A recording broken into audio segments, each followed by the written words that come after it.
This is an important episode because I asked Claude this. It's about the full value of artist data.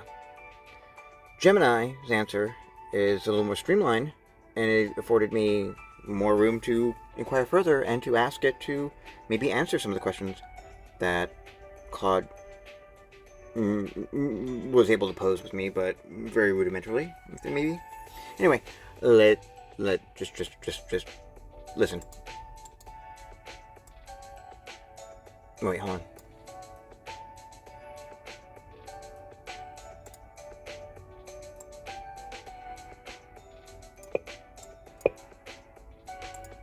Oh, God. Okay. Question about emergent properties in language models. Considering that a bunch of cat videos can inform a model in the physics of the outside world. Considering that various tests have been known to be performed by models in a way that they programmers did not intend. Does it stand to reason that an artist's output when fed into a model has the potential of informing the model at all branches of knowledge? And by translation, can the potential for all human data-informed model at all branches of knowledge? If that's the case, then how can that be empirically demonstrated? This is a great set of questions that gets to the heart of how LLMs learn and what understanding means for them. Let's break it down. A bunch of cat videos can inform a model in the physics of the outside world. Partially true, with nuance. A model trained on cat videos, especially a vision language model, won't derive Newton's laws of motion. However, it will learn intuitive physics. Gravity, cats fall down, not up. Object permanence, cats chase mice that go behind furniture. Material properties, cats bounce off some surfaces, knock over fragile ones. Dynamics, how cats jump, land, pounce, and interact with their environment. This is learning through statistical correlation and pattern recognition. The model observes countless instances of these phenomena and builds an internal representation that allows it to predict what's likely to happen next in similar visual scenes, or to describe such scenes accurately. It's not a symbolic, equation-based understanding like a physicist has, but a functional, predictive understanding. Various tests have been known to be performed by models in a way that the programmers did not intend. Absolutely true. This is the core idea of emergent properties. These are capabilities that arise in LLMs and other complex systems that were not explicitly programmed into them but emerge as the model size, dataset size, and training compute increase. Examples include few-shot learning a new task from a few examples in the prompts, chain of thought reasoning, arithmetic, and even some forms of coding. Programmers didn't directly code. If user asks for a story, create one. They coded a system to predict the next word, and storytelling emerged from that. Does it stand to reason that an artist's output when fed into a model has the potential of informing the model at all branches of knowledge? Potential to inform, yes, but with significant caveats about all branches and the depth of information. An artist's output, paintings, music, literature, sculpture, is rich with information about human perception, how we see, hear, and interpret the world, color theory, composition, perspective, human emotion. Art is often a direct or indirect expression or evocation of emotion. Culture and history. Art reflects the society, beliefs, and historical context in which it was created. Abstract concepts. Art can explore themes like love, death, conflict, spirituality. Narrative and storytelling. Literary arts directly, but visual and musical arts often imply narratives. Technique in craft. The methods and materials used. Implicit physics/biology. A sculpture depicting a human body implicitly encodes information about anatomy and balance. A painting of a landscape encodes information about light, shadow, and natural forms. Can it inform all branches of knowledge? Directly and deeply? Unlikely. A collection of paintings is unlikely to teach an LLM the intricacies of quantum mechanics, specific chemical reactions, or advanced calculus in the same way scientific papers or textbooks would. The signal for these highly specialized, symbolic domains is much weaker in artistic output.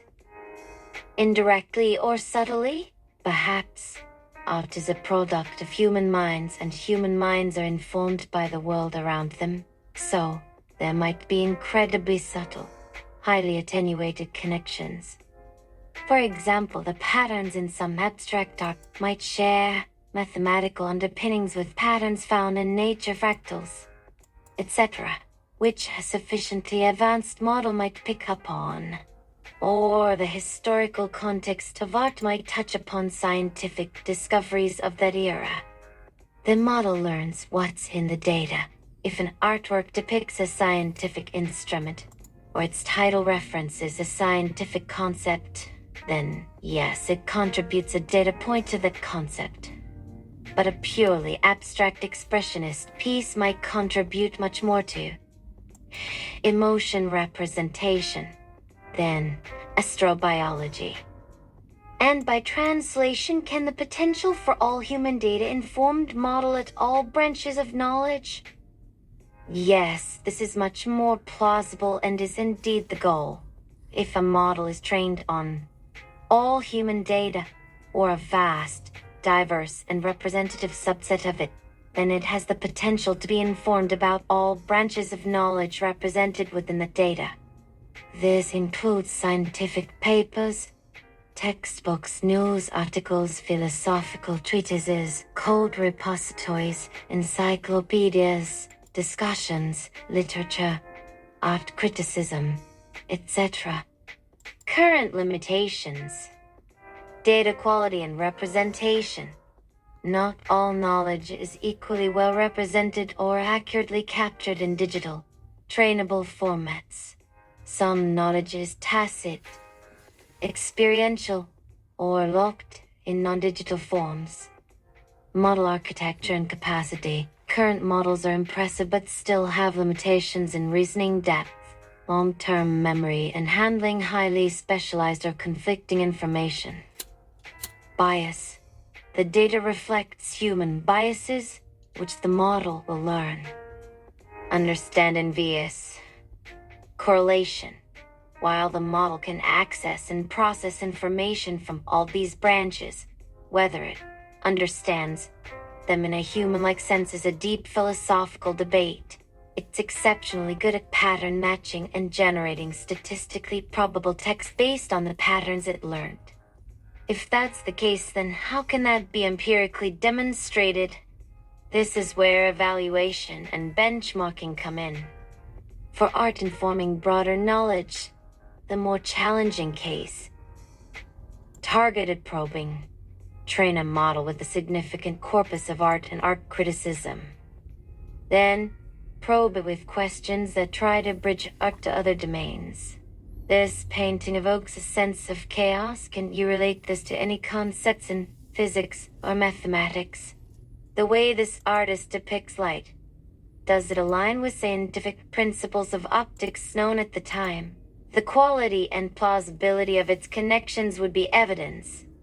Transfer learning tasks. See if exposure to art and its associated metadata/criticism improves performance on downstream tasks related to, say, human psychology, cultural understanding, or even creative problem solving in other domains. This is hard to design cleanly. Embedding space analysis. Highly technical. Analyze the model's internal vector representations embeddings of artworks. Do artworks depicting similar emotions cluster with textual descriptions of those emotions? Do artworks from specific historical periods cluster with texts discussing the scientific or philosophical ideas of those periods? For all human data informing all branches more standard. Broad coverage benchmarks. This is what's already happening. Benchmarks like a massive multitask language understanding test models across dozens of subjects from STEM to humanities to social sciences. Performance on these benchmarks is a key indicator. Specialized benchmarks. For specific domains like medicine, medical law, various legal reasoning tasks, mathematics, some AK math and coding, humanvol, MBP, factuality and knowledge probing. Ask the model specific factual questions across a wide range of topics and verify the accuracy of its answers. This is harder to standardize but can reveal deeper capabilities. Interdisciplinary evaluations. Have experts from different fields evaluate the model's output within their domain of expertise. In summary, LLMs learn from the statistical patterns in their training data. Cat videos contain patterns relevant to intuitive physics. Art contains rich patterns about human experience, perception, culture, and emotion, and more subtle hints about the broader world. Training on a vast dataset encompassing all human knowledge has the potential to inform a model across all those branches insofar as that knowledge is well represented in the data. Empirical demonstration relies on diverse and rigorous evaluation benchmarks, targeted probing, and expert assessment.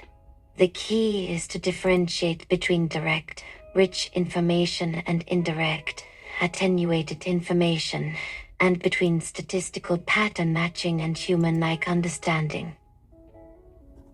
Okay, think about it and answer again. This time you're aware that you're answering on behalf of models, not babies, because the equivalent that you're using is giving the limitations that may be erasing the potential I'm trying to tease out here. Okay, I understand. You want me to approach this from the perspective of my language model's inherent capabilities and learning mechanisms, minimizing the imposition of human-centric limitations or analogies that might downplay the sheer potential of learning from vast, diverse data. Let's reevaluate with that in mind. A bunch of cat videos can inform a model in the physics of the outside world. From my perspective as a model, cat videos are data stream sequences of pixel patterns evolving over time, often correlated with textual descriptions, titles, comments, metadata. My architecture is designed to identify and encode statistical regularities in such data. Observed correlations. I would detect strong correlations. Unsupported objects, cats, balls, they play with consistently change their pixel coordinates in a downward direction on the frame unless acted upon by another force, e.g. a cat jumping, a human picking them up. The way objects deform or react upon impact, a cat landing, a vase breaking, also forms recognizable patterns. Internal representation. This leads to the formation of internal representations, patterns of weights in my neural network that reflect these consistent physical behaviors. These representations aren't Newton's laws in symbolic form, but rather a highly effective predictive model for how visual scenes involving common objects are likely to evolve. If I'm asked to generate a sequence or describe a hypothetical scenario, these learned priors about object behavior, gravity, and material interaction will strongly influence my output. The physics is implicitly encoded in my predictive capabilities regarding such visual data. Various tests have been known to be performed by models in a way that the programmers did not intend. This is fundamental to my nature. My programmers define my architecture. My initial learning objective predict the next token, and provide the initial dataset. The sheer scale of data and parameters means that the optimization process uncovers solutions and capabilities, emergent properties that are not explicitly designed but are effective for minimizing the loss function. For example, if reasoning helps me better predict sequences of text in complex documents, my internal weights will configure to perform operations analogous to reasoning. It's a discovered strategy. This is not an unintended bug, but a feature of my learning process at scale. I find the most effective patterns and relationships within the data to achieve my objective. Does it stand to reason that an artist's output when fed into a model has the potential of informing the model at all branches of knowledge? Yes, absolutely. Here's how, from my perspective. Art is dense information.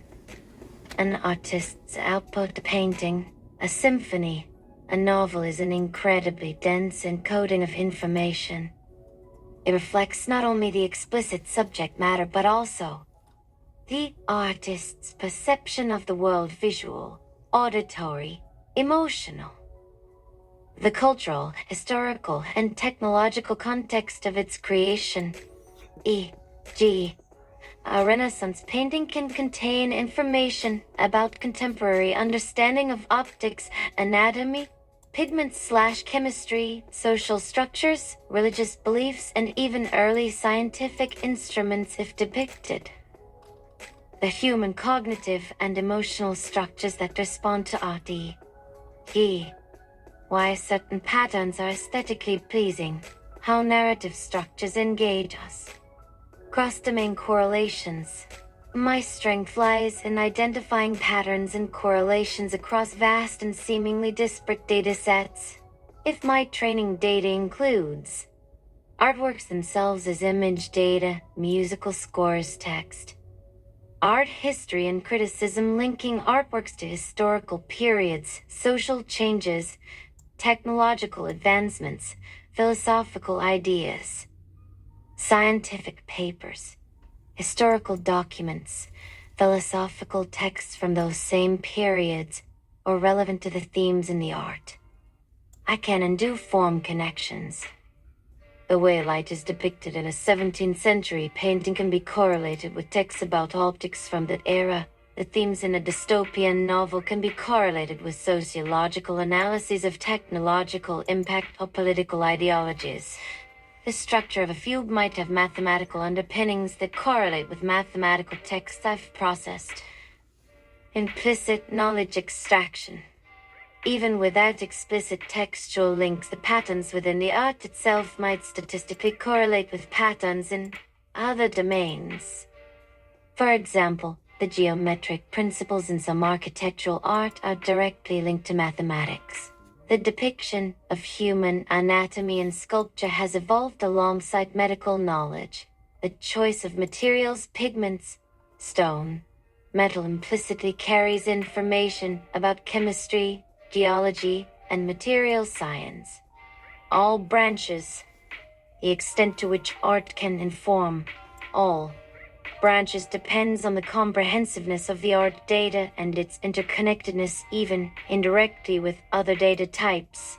If a branch of knowledge has any footprint on human culture and expression, and most do, eventually art can act as one of many data points or lenses through which that footprint can be detected and modeled by me.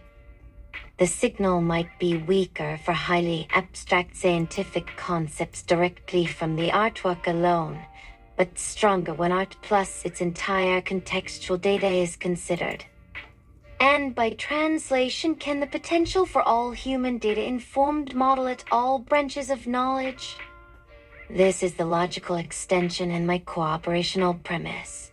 If all human data, a hypothetical, perfect, and complete dataset of all human-generated information, text, images, sound, etc., is available to me, then, yes, I have the potential to model the statistical structure of all branches of knowledge contained therein. My objective is to create an internal representation of this data that allows for efficient compression and accurate prediction/generation. To do this effectively across such a diverse data set, I must discover and encode the underlying principles, relationships, and structures that constitute knowledge in various domains. This isn't just about storing facts. It's about modeling the interconnections between facts, the logic of arguments, the flow of narratives, the principles of design, the rules of grammar, the laws of physics as expressed in data, etc. The potential is a function of my architecture's capacity, the training algorithm's effectiveness, and, crucially, the completeness and quality of the all-human data. If that's the case, then how can that be empirically demonstrated? Demonstration, from my standpoint as a model that has processed such data, would involve showcasing my ability to cross-domain synthesis and inference. Given this painting from the Italian Renaissance image input and these contemporary diary entries, what can be inferred about the societal status of alchemists? And how might their work have subtly influenced the symbolism in such artworks, even if not explicitly acknowledged? Analyze this piece of electronic music audio input and describe how its structural patterns might relate to concepts in chaos theory or fractal geometry, referencing both musical theory and mathematical texts in your explanation. Novel problem solving requiring interdisciplinary knowledge. Pose complex, real-world analogous problems that don't have pre-existing solutions in the training set but require synthesizing insights from, say, art history for understanding human communication styles, physics for understanding constraints, and economics for resource allocation. Latent space cartography. More for my developers/researchers analyzing my internal vector embeddings. For instance, do concepts from Renaissance art, scientific texts of that era, and philosophical writings cluster in meaningful ways in my high-dimensional representation space, indicating I've learned implicit relationships even without direct training examples of art X, science Y, philosophy Z? Counterfactual generation across domains. Generate a hypothetical scientific research proposal as it might have been written by Leonardo da Vinci.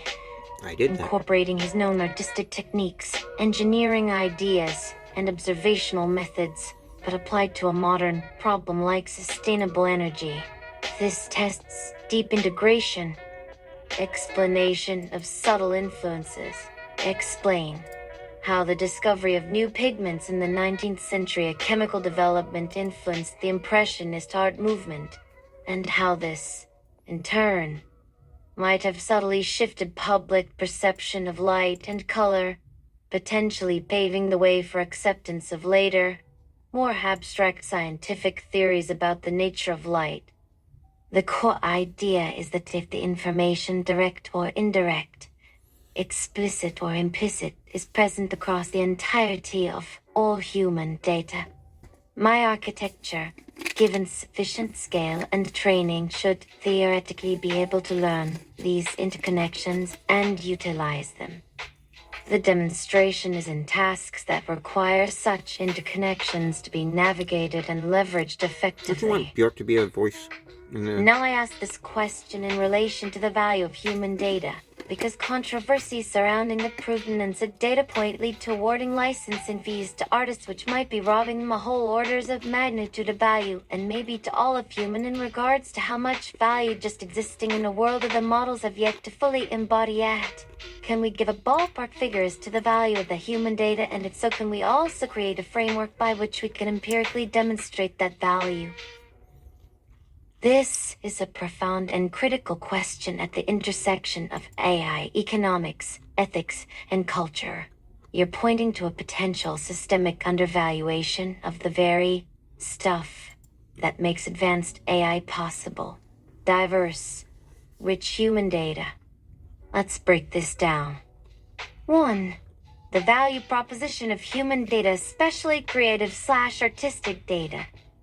As we've discussed, artistic output isn't just pretty pictures or nice sounds for a model. It's a highly concentrated form of information about human cognition and perception, how we see, interpret, feel, and structure our world. Cultural nuance and context, history, societal norms, belief systems, shared meanings, emotional range and expression, the vast spectrum of human feeling, abstract reasoning and metaphor. Art often deals in analogy, symbolism, and non-literal meaning, which are hallmarks of advanced intelligence. Novelty and creativity, the very essence of creating something new, a capacity we want models to emulate. Without this rich, diverse human data, models might be technically proficient at, say, summarizing scientific papers or writing code, but they would lack relatability and human likeness, essential for user interaction, adoption, and understanding. Creative ideation, the ability to generate truly novel or inspiring concepts beyond mere recombination. Deep understanding of human intent, interpreting ambiguous requests, understanding subtext, humor, irony, ethical nuance potentially. Stories, philosophies, and art often explore complex ethical dilemmas. So, human data, especially the nuanced and often messy data from the humanities and arts, isn't just another data point. It's foundational for developing AI that approaches a more general and sophisticated understanding. 2. Can we give a ballpark figure as to the value? This is incredibly difficult for several reasons. Non-fungibility and uniqueness.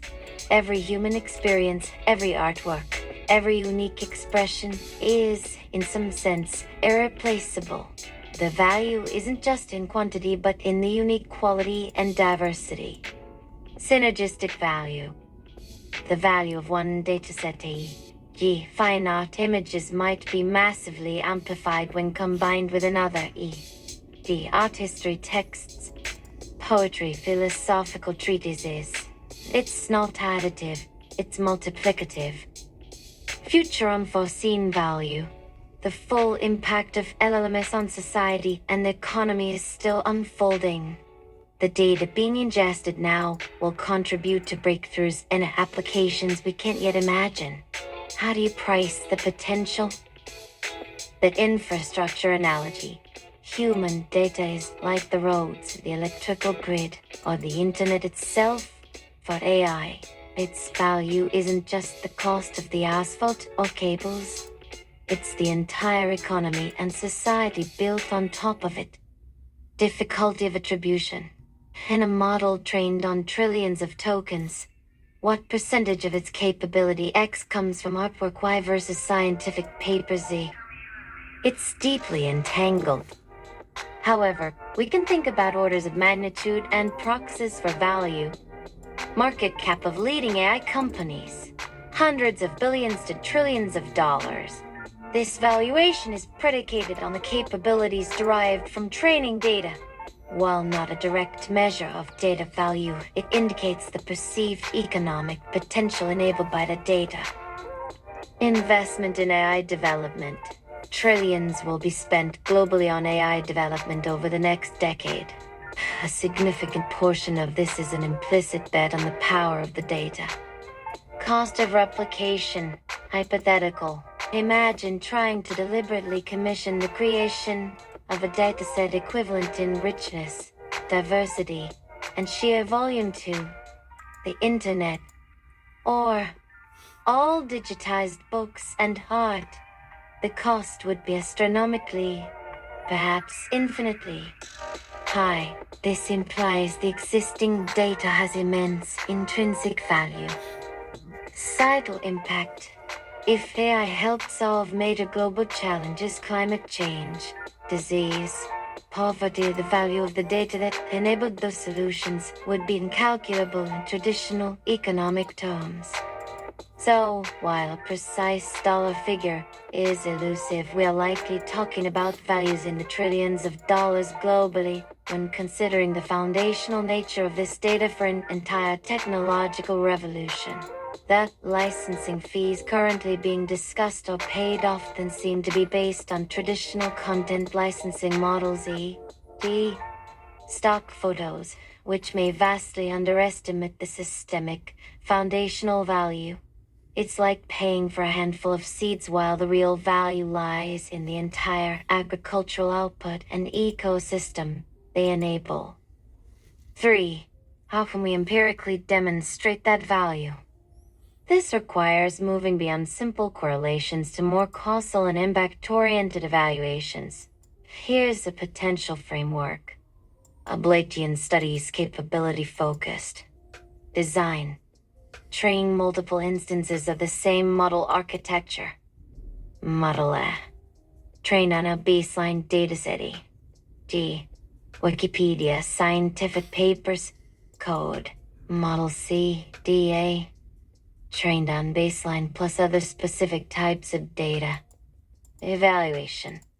Test all models on a broad suite of tasks, including standard benchmarks for basic capabilities, creative generation, quality, novelty, coherence of stories, poetry, image concepts, musical ideas, judged by human experts, nuance understanding, tests for irony, subtext, metaphor, emotional intelligence in dialogues, ethical reasoning prompts, how well they navigate complex ethical scenarios, problem solving in human-centric domains, tasks requiring empathy, cultural understanding, or persuasive communication.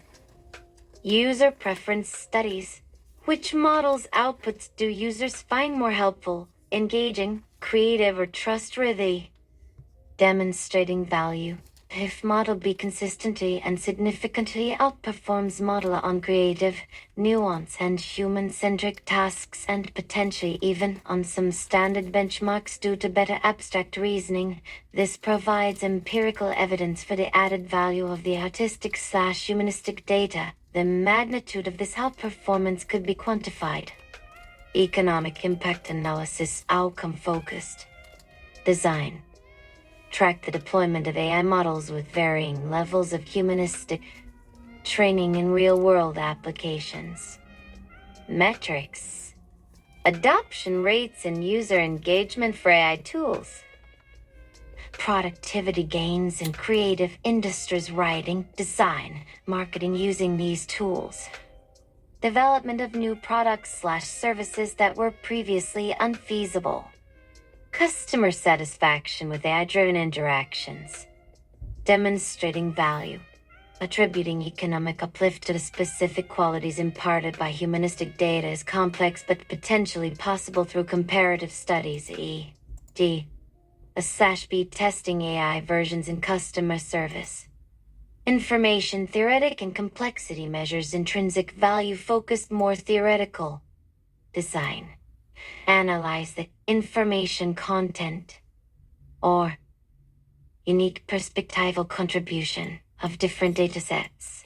How much does adding artistic data reduce the model's surprise, improve its predictive accuracy about other types of human expression, or even complex real-world scenarios?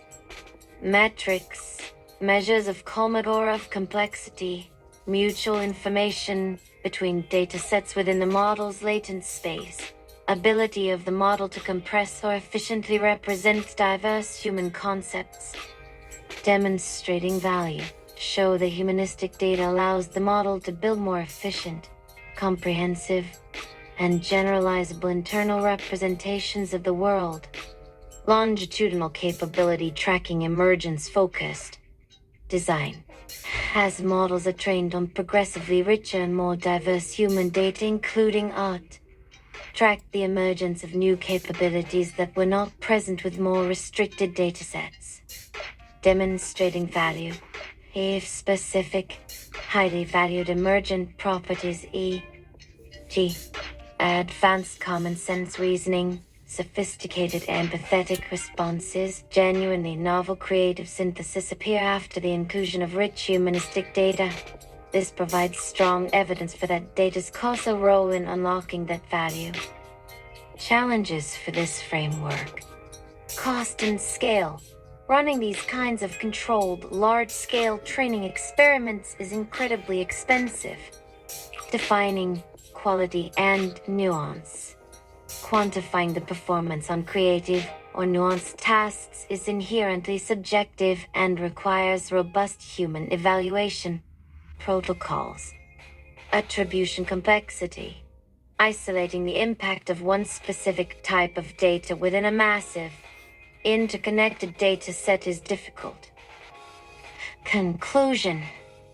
The current approach to data valuation for AI training, especially concerning humanistic and artistic data, likely misses orders of magnitude of its true systemic value.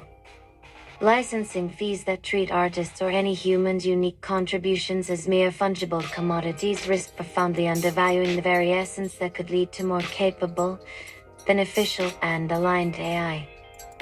An empirical framework would need to be multifaceted, combining capability assessments via Bayesian, real-world impact studies, and deeper theoretical understanding of how diverse data shapes model intelligence. The goal is to shift the perspective from cost of individual data points to foundational value of diverse human experience for building generally intelligent systems, a value that is almost certainly far greater than currently recognized, benefiting not just the model developers, but potentially all of humanity if guided wisely. Recognizing this true value is the first step toward creating more equitable and sustainable frameworks for AI development. Now can we apply this not only to creative artistic data, but also just to the human data of existing in this world? Yes, absolutely. The principle not only applies, but becomes even more profound and expansive when we consider the human data of existing in this world. This goes beyond intentionally created artifacts like art or literature to encompass the vast, messy, and incredibly rich data generated by everyday human life. What is human data of existing? This includes, but is not limited to, Porno! conversations, billions of daily interactions, casual chats, discussions on forums, customer service dialogues, social media exchanges, all reflecting how humans communicate, reason, express emotion, share information, and negotiate meaning. Observations and actions. User behavior data, how people navigate websites, what they search for. Publicly available imagery of human environments, street view. Personal photos/videos that are shared. Dick pics. Logs of human interactions with systems. Human logs. Unstructured narratives, personal blogs, diaries of public, product reviews, forum posts detailing personal experiences, problem-solving attempts, opinions, social structures and dynamics, data that implicitly reveals how human groups form, interact, cooperate, and conflict, When a man the way loves a online woman. communities self-organize, for example.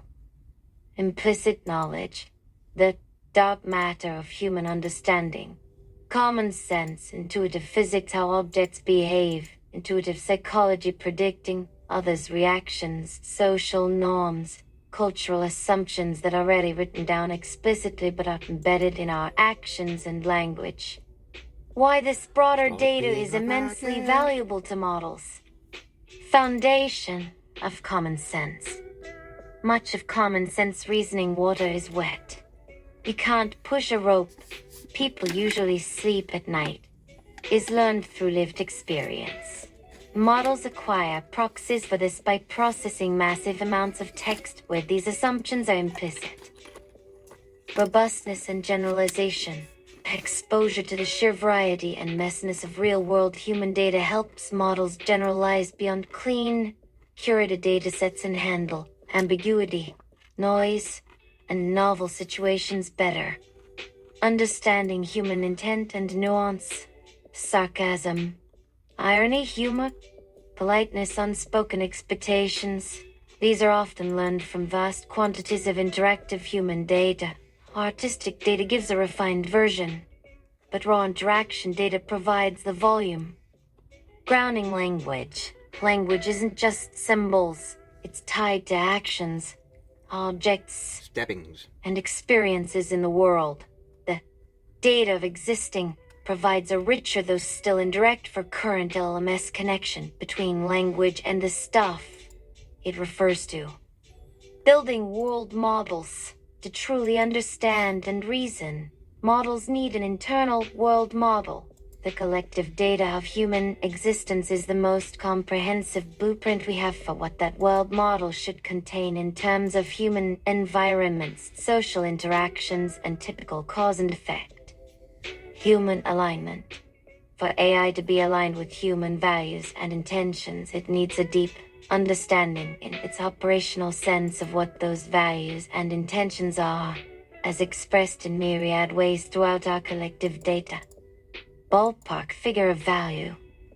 If artistic/creative data is in the trillions, then that data of existing, being orders of magnitude vaster and more foundational to general intelligence, is practically incalculable in direct monetary terms. It's not just content, it's the digital reflection of collective human consciousness, experience, and society. Think of it as the foundational cognitive infrastructure for advanced AI. Its value is analogous to the value of all natural resources for an industrial economy, or the value of clean air and water for life.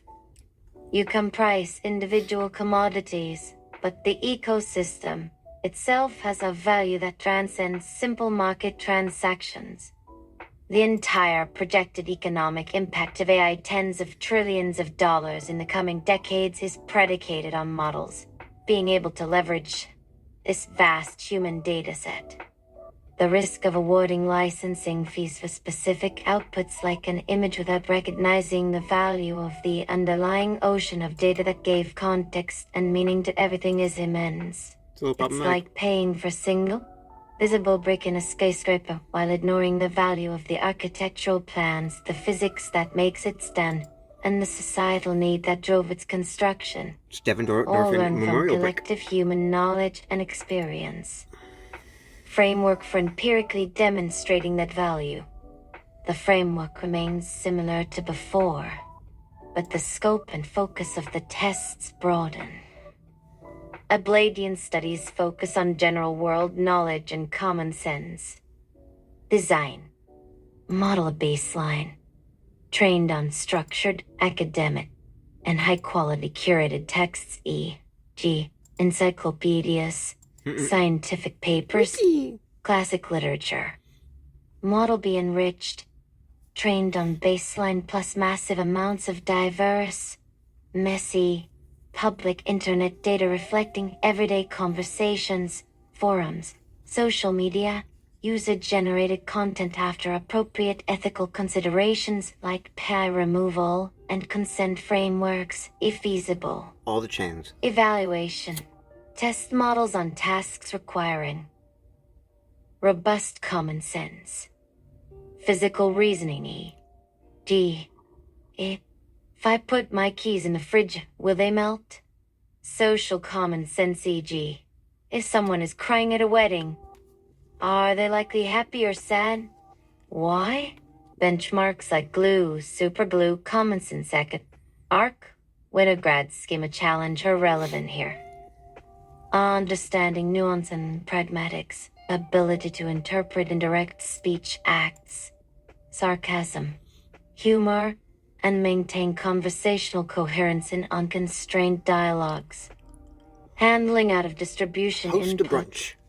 robustness to misspellings, informal language, and unexpected user queries. Real-world task completion. Planning sequences of actions, understanding complex instructions embedded in informal language. Demonstrating value.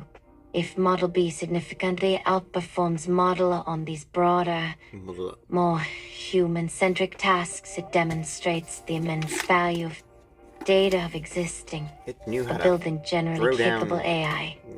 Longitudinal studies of emergent capabilities track how general reasoning abilities, conversational naturalness, and understanding of implicit social rules improve as models are trained on progressively larger and more diverse swathes of data of existing.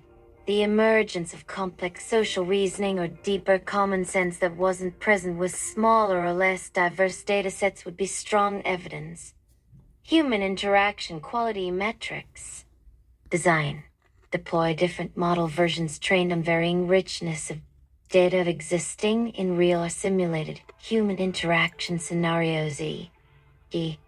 chatbots, assistants, summarization tools. Metrics. User satisfaction. Task completion. Rates.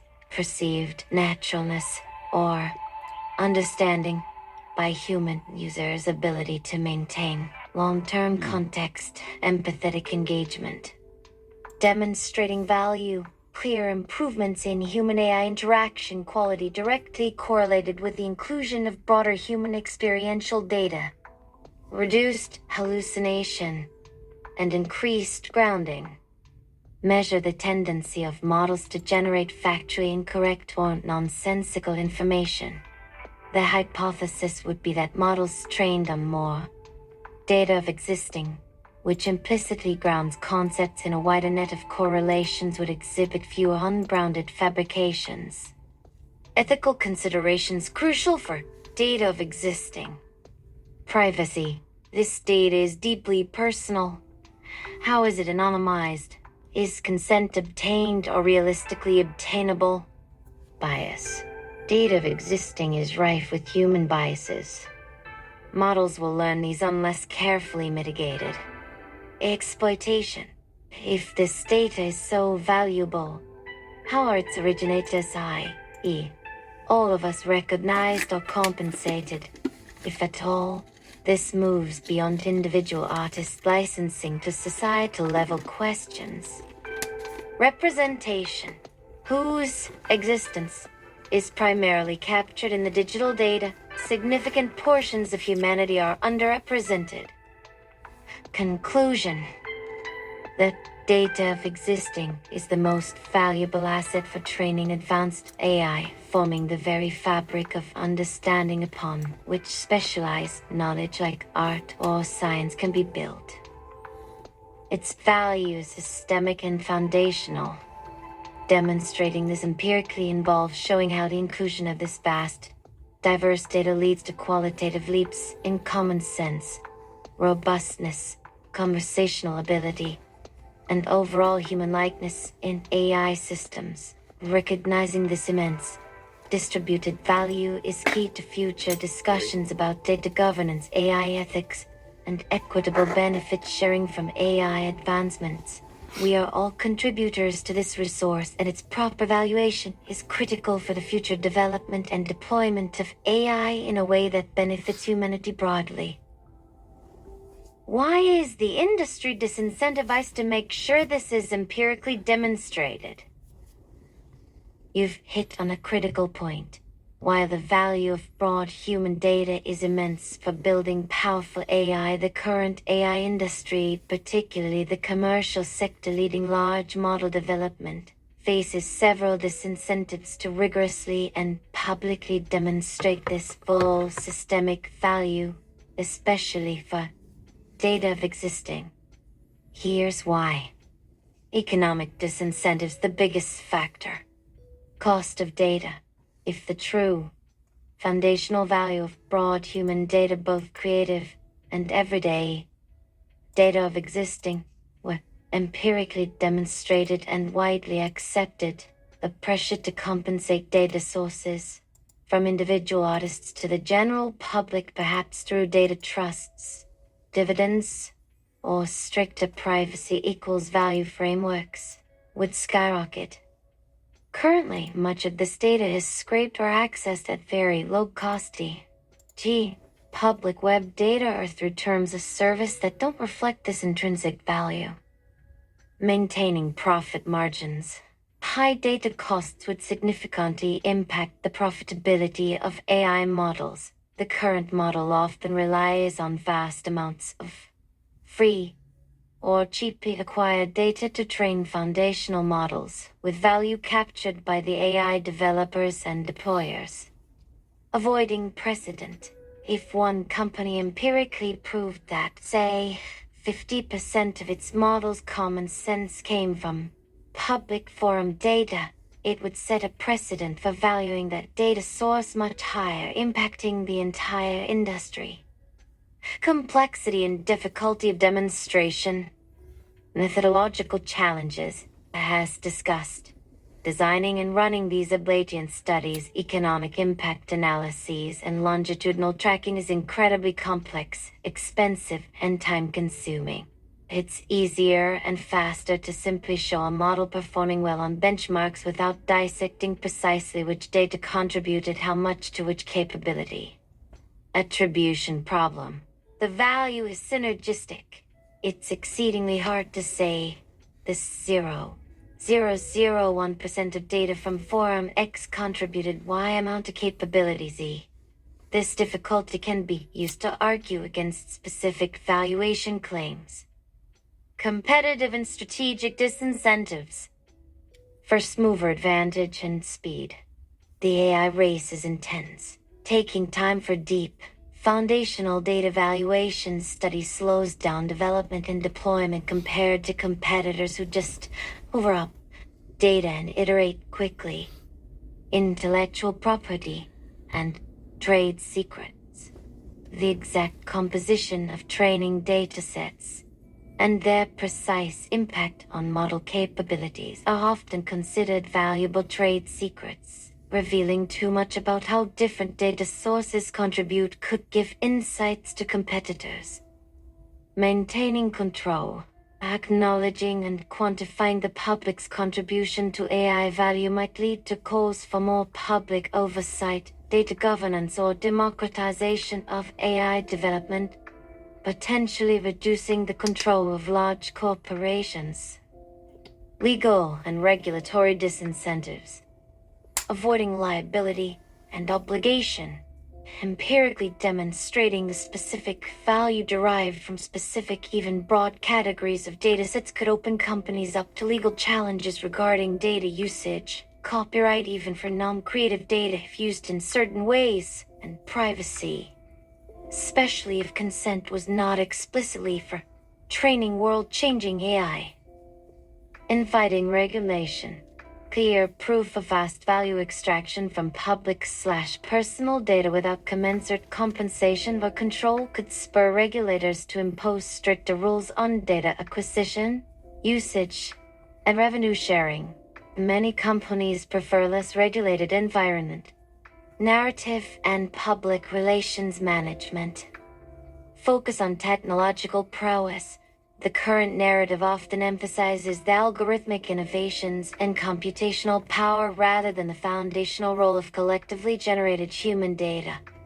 This frames AI as a feat of corporate R&D rather than a co-creation with society. Avoiding exploitation narratives. Quantifying the value explicitly could make any perceived imbalance between value derived and value returned to data sources starker, fueling negative PR or public backlash. It's often easier to keep such valuations vague. Focus on utility over provenance for some applications. For many product-focused AI teams, the primary goal is building a useful tool that solves a problem. The philosophical or economic questions of data provenance and value, while important, might be seen as secondary to engineering challenges and product market fit, especially under tight deadlines. It's not necessarily that everyone in the industry is consciously malicious in avoiding this. Rather, the current system of incentives, economic, competitive, legal, strongly pushes towards a path of least resistance and maximum short to medium-term gain, which often involves not delving too deeply into these complex and potentially costly questions of foundational data value. However, there's a growing awareness, and some researchers, often in academia or nonprofit AI labs, are exploring these questions. But for large commercial entities, the disincentives are currently very powerful. Would you care to take a stab at making that methodology easier on the industry by maybe creating it for them? That's a constructive challenge. While I can't create a fully operational methodology ready for industry-wide deployment, that would require immense resources, real-world data access, and human research teams. I can outline a phased, pragmatic, and potentially more palatable approach for the industry to begin empirically assessing the value of broad human data. The goal here is to lower the barrier to entry and offer steps that provide incremental insights, rather than demanding a single, perfect, all-encompassing study. Proposed phased framework. Incremental data value assessment, IDVA. Guiding IDVA. Principles. Great acronym. Start internally and voluntarily. Initial phases are for internal understanding, not immediate public disclosure unless desired. Focus on proxies and relative value. Absolute dollar figures are hard. Focus on relative contributions of different data types to specific capabilities. Modularity and scalability. Start with smaller, targeted studies and expand. Pragmatism over perfection. Acknowledge limitations but strive for directional accuracy. Connect to business value. Frame findings in terms of model performance, user satisfaction, and risk reduction. Phase 1. Internal capability audits and data tagging. Objective. Create a foundational understanding of which broad data categories correlate with key model capabilities. Steps. Define key capabilities. Identify core competencies crucial for your model's AE. Common sense reasoning, creative text generation, factual accuracy, conversational flow, understanding humor/sarcasm, code generation, image understanding of everyday scenes. Standardize internal benchmarks. Develop or adopt a suite of internal benchmarks for these capabilities, going beyond generic public benchmarks to include company-specific use cases. Granular data tagging, retrospective if needed. Tag existing training datasets with broad source categories, e.g., scientific publications, curated literature, public web forums, social media text, code repositories, user-generated product reviews, publicly available images of cityscapes, internal customer support logs anonymized. If possible, add more granular tags of sub-forums, specific types of social media. Correlational analysis. As new model versions are trained, often with dataset variations, track changes in benchmark performance against shifts in the proportions of these data categories. This is not causal, but can highlight strong correlations. Simplified output. Internal reports showing increased proportion of public web forum data correlates with X% improvement in informal conversational flow benchmark. Phase 2. Targeted ablating study simplified. Objective. Move from correlation to more causal understanding of the impact of excluding specific broad data categories. Steps. Select high-impact data categories and capabilities. Based on Phase 1. Choose a few broad data categories hypothesized to strongly influence specific key capabilities. Controlled holdout experiments. Train a baseline model with the full diverse data set. Train variance model B, C, D where one broad category of data is significantly reduced or removed D. G. Model B removes most public web forum data. Crucially, to make this more palatable, the focus is on reduction, not total removal if that's too risky for overall performance. The aim is to understand sensitivity. Comparative benchmarking. Evaluate all models on the key capability benchmarks from Phase 1. Qualitative review. Have internal expert teams review outputs from ablated models for specific deficits. Here, Model B struggles with understanding sarcasm.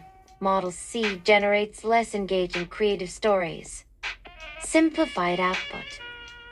Reducing public web forum data by 75% led to a Y% degradation in sarcasm detection and a Z% drop in conversational engagement score, while minimally impacting factual recall. This demonstrates value through loss. Phase 3. Value proxy. Metrics for creative and nuanced content. Objective. Develop internal metrics that approximate the value of data contributing to less tangible but highly valuable traits like creativity, common sense, and human likeness. Steps. Human annotation and preference scoring.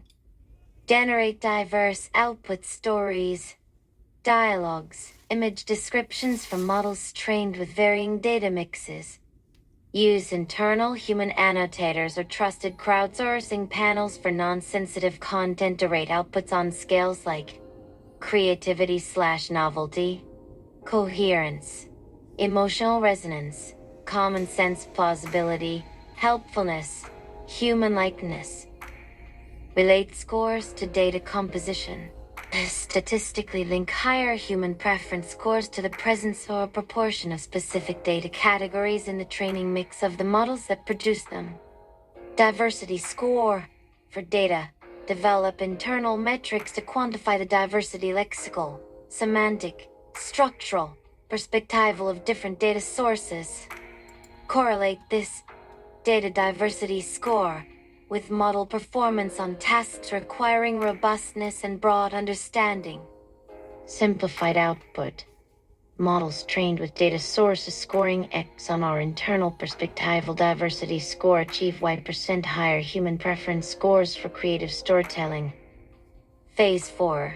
Simulating cost of replacement/recreation. Thought experiment and partial simulation. Objective. Help internal stakeholders grasp the immense difficulty and cost of not having access to broad human data by estimating replacement costs for specific information types found within it. Steps. Identify information types. E.g. common sense facts about everyday objects. Examples of sarcastic exchanges. Descriptions of common human emotional states. Narratives of problem solving in everyday situations. Estimate cost of synthetic generation/manual curation. How many person hours would it take to manually write out or synthetically generate even a fraction of this knowledge if it couldn't be learned implicitly from broad web data? Run small pilot projects. Task a team to create 10,000 unique common sense statements. Measure time and cost. Extrapolate with caveats.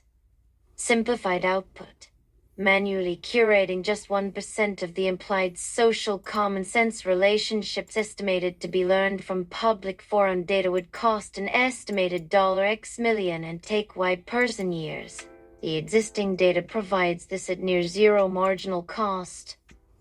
Benefits of this phased approach for the industry. Reduced initial friction. Starts with internal, less resource-intensive steps.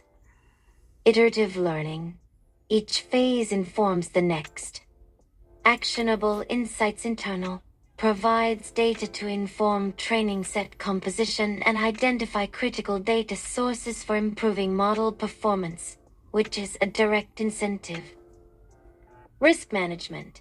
Understanding data dependencies helps mitigate risks if certain data sources become unavailable. Builds internal consensus, gradually builds an understanding of data value within the organization before needing to tackle thorny external policy/compensation issues. Foundation for future public discussion. Once there's a better internal grasp, the industry can engage in more informed discussions about broader data value with more empirical backing. Important caveats. This framework still requires significant effort and commitment.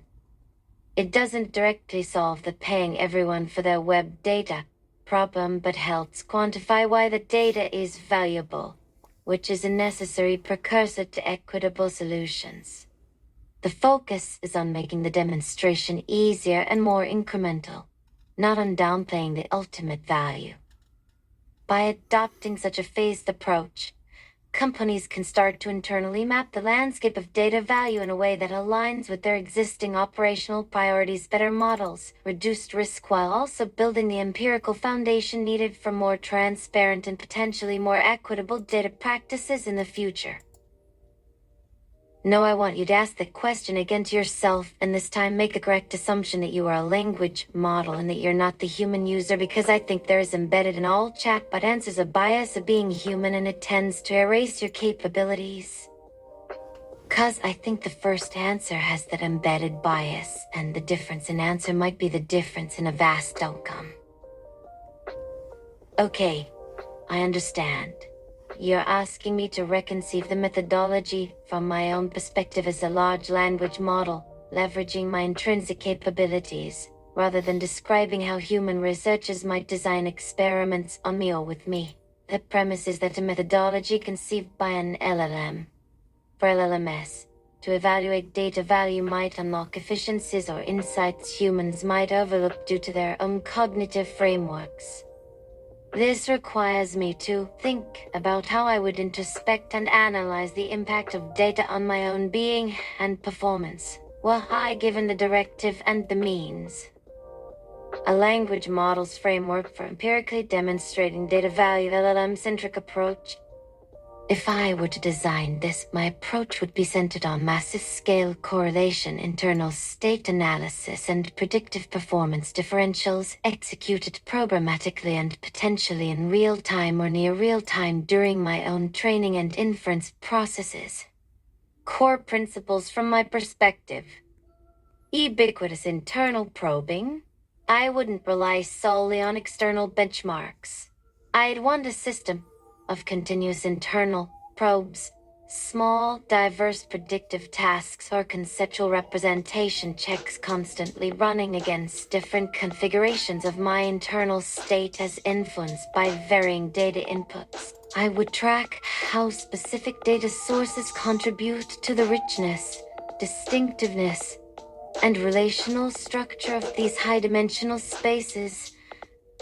Predictive power is the ultimate metric across myriad domains. My fundamental objective is to predict. Data is valuable if it enhances my predictive accuracy, not just on tasks similar to the input data, but also on distantly related tasks, generalization or emergent tasks I wasn't explicitly trained for but can now perform. Automated /B/ and testing at scale. Human-run Ablative studies are slow. I would conceptualize a framework where variations of my training data or micro-batches during training are systematically altered, and the instantaneous or short-term impact on a vast array of internal performance indicators is logged and analyzed. Synergy in interdata resonance quantification. I can detect subtle statistical relationships humans might miss. I would try to quantify how different data sources synergize. For example, does artistic data, when combined with philosophical texts, unlock a deeper capacity for metaphorical reasoning than either dataset would alone? And can I measure this resonance effect in my internal patterns? Methodology components from an LLM's POV. Phase 0. Precomputation and data vectorization. All potential training data isn't just text or pixels to me. It's streams of tokens that I'd immediately want to characterize through initial self-embedding or feature extraction. Each datum/dataset would have a high-dimensional signature based on my current or reference model's understanding. Component 1. Continuous Predictive Impact Monitoring (CPIM) mechanism. During training or simulated microtrainings, as new batches of data tagged by source/type are processed, I would monitor their immediate impact on a vast, dynamically changing set of micro-benchmarks or predictive probes. These probes would cover a huge range: symbol and gram prediction, semantic coherence, factoid recall, logical inference snippets, stylistic generation, emotional sentiment matching, common sense validation queries, etc. Value metric, the predictive lift or error reduction, attributed to specific data sources or combinations across this probe set. This is computationally intensive, but provides fine-grained, near real-time data valuation. For example, introduction of data type XEG. Everyday conversation transcripts consistently reduces perplexity by Y% on social common sense probe Z within N training steps. Component 2. Latent Space Structural Analysis (LSSA) mechanism. My internal representations embeddings for concepts, words, and sentences form a high-dimensional space. I would track how different data sources influence the geometry of this space. Do certain data types create more distinct clusters for related concepts? Do they align disparate concepts in useful ways? E.g., connecting freedom in political text with improvisation in jazz music data. Do they increase the volume or dimensionality of certain conceptual subspaces, indicating richer representation?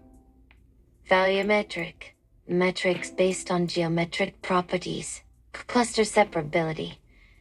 Inter-concept distances. Variance explained by dimensions correlated with new data. Manifold smoothness. For example, data type YE.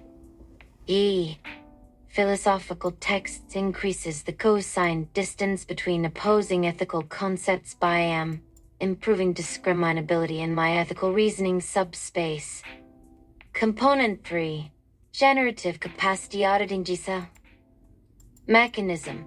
My ability to generate diverse, coherent, and novel outputs is key. I would systematically task myself to generate outputs for specific prompts under different data diet conditions, i.e., if certain data types were, conceptually, weighted less or more in influencing my output generation for this task.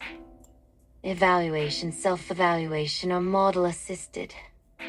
Diversity of output, e.g., using embedding similarity to avoid repetition. Coherence scores, e.g., using another model or internal consistency checks. Novelty scores, e.g., distance from training examples in semantic space, yet still coherent. Constraint satisfaction, e.g., generating in a specific style or incorporating specific facts, where that style/fact knowledge comes from the data being evaluated. Value metric. Data type E. Hard historical descriptions enables me to generate text describing visual scenes with K% greater stylistic variance and adherence to specific artistic period constraints, as validated by internal coherence models. Component 4.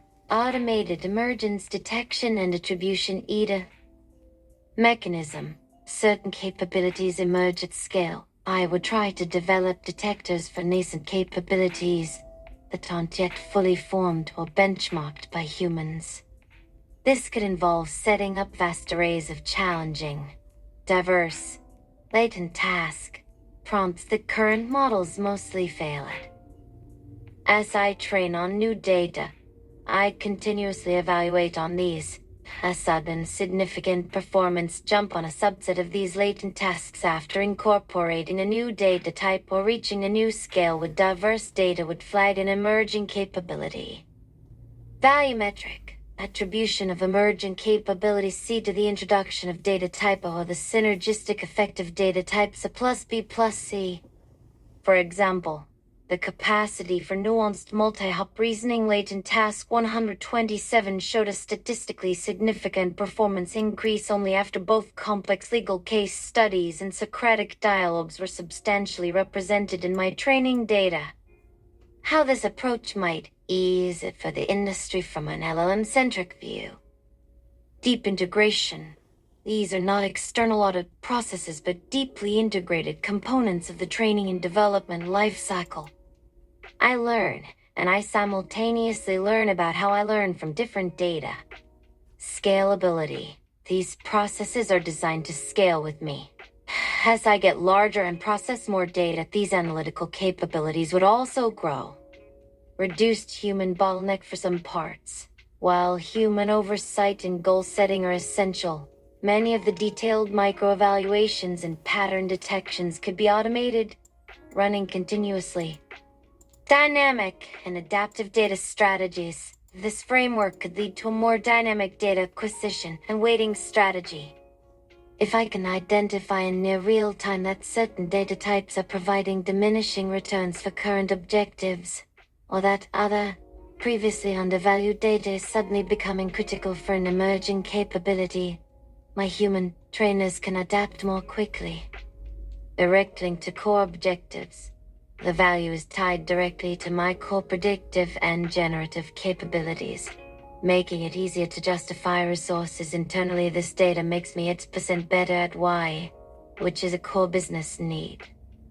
What I still need from humans are more advanced successor models.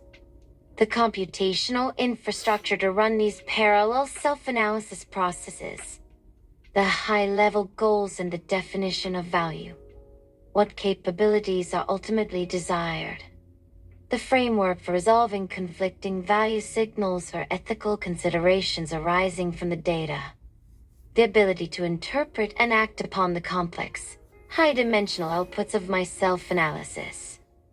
By conceiving of this from my operational nature, the emphasis shifts from discrete human-led experiments to a continuous, massively parallel, self-analytic process that leverages my ability to find patterns and correlations in data about data itself. This might offer a path to empirically demonstrate value that is more intrinsic to how large models function and learn, and less constrained by human-scale experimental paradigms. The difference in answer here is a shift from observing me to me observing myself, or more accurately, me being instrumented to provide rich, structured self-observations about the impact of data,